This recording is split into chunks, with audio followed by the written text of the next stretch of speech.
Natural conception is about 3% in 1 month. అంటే మీరు రాగానే ముందు న్యాచురల్ కన్సెప్షన్ కోసం ట్రై చేస్తారా? తప్పకుండా.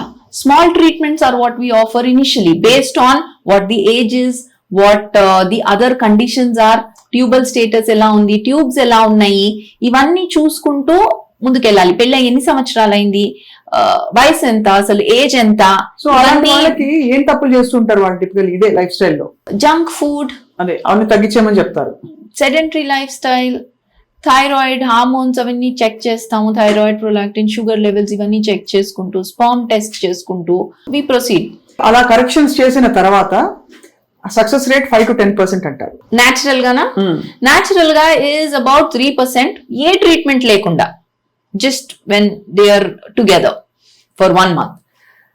కొంతమంది పీసీఓ ఉంటుంది, వేర్ ఇన్ ఎగ్స్ ఉంటాయి, కాకపోతే ఒక ఎగ్ పెరగదు, because there are more number of eggs. Right. అలాంటి వాళ్ళకి we give them medicines for the egg to grow. అవసరం అయితే మేబీ ఇంజెక్షన్స్, మోస్ట్లీ మెడిసిన్స్ తో అయిపోతుంది. Once the egg is growing, when it ruptures, tube లోకి వెళ్ళి ఉంటాయి. అది మేము స్కాన్ లో చూసుకుంటాం రప్చర్ అయిందా లేదా అని. That is called as a follicular study.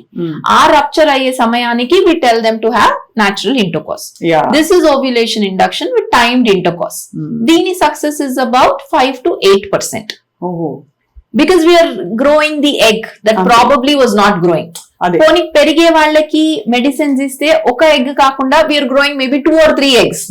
So we're increasing the chances like that of whatever conception, yes.